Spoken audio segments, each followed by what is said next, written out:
Pillo Menta, Bayona Mendeale, Bayonne Ouest, Pillo Menta. Egunon deneri, le thème que j'ai choisi est le logement, et la première partie de mon intervention sera Neskara. Baiaren nortasun politikoa, eskaberri idiki eta integratzaile baten promozioan datza. Nun bakoitzak batu bere tokia, maiten, lan egiten, eta baita ere familia sortzen halko. Hori begira, lur eta etxebizitzaren arazoak garantzia handia dauka. Azken urteetan, utzi egiten logikari honekin, presioak hainbeste igo dira nun eta jendeek, eta bereziki hemengo gazteek, etxebizitzerik ezin dutela atseman. Egoera horren entzinean, naiz eta Kontseilu Orokorrak etxebizitzari buruz kompetentziak aski gutxi dituen. Bakarrik etxebizitzaren urgentziako planoak badu bere gain. Baiek erronka hori lehentasun bezala hartzen du. Hortarako eta hori gusiz, bi ardatz nagusi lantzea proposatzen ditugu. Lehen ardatza etxebizitza sozialaren sorkuntzari begira, Kontseilu Orokorrak diru gehiago eman behar du, alde batetik SRU legearen helburuak ez baita dira oraindik betetzen, bestaldetik eraikitzen diren etxe sozialak alokairua maila sobera altua baitira ere bai.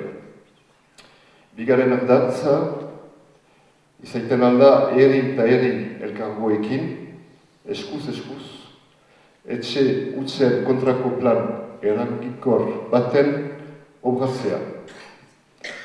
Gaur egun etxeak eskaz dira eta anitz egoitzak utxak dira. Hori lotxagarria da. Etxe bizitzaren arazoa ez da fatalitate bat, nahikeria politikoa bakarik eskaz da. Donc je disais à Neskara et en préambule que EHBAI a pour identité politique la promotion d'un pays basque ouvert et intégrateur, où chacun et chacune puisse trouver sa place, puisse trouver un travail et également fonder une famille. À ce titre, la question du foncier et de l'immobilier est fondamentale. Après des années de gestion de ce problème fondé sur la politique du laisser-faire, les prix ont tellement augmenté que la majorité de la population, et notamment les jeunes d'ici, ne peuvent plus se loger. Face à cette situation, et alors que le Conseil général est encore en charge de cette question, essentiellement par le plan d'urgence logement, EHBAI fait de cet enjeu du logement une priorité. Nous proposons donc deux axes de travail. Le premier axe est d'augmenter l'effort budgétaire pour la construction de logements sociaux. Nous apercevons encore que le retard au regard des objectifs de la loi Solidarité et renouvellement urbain, SRU, n'est pas comblé et les logements locatifs effectivement créés sont encore des loyers trop élevés pour la majorité de la population. Le deuxième axe est de mettre en place, conjointement avec les communes et les communautés de communes, un plan d'action efficace sur les biens inoccupés et en particulier la vacance.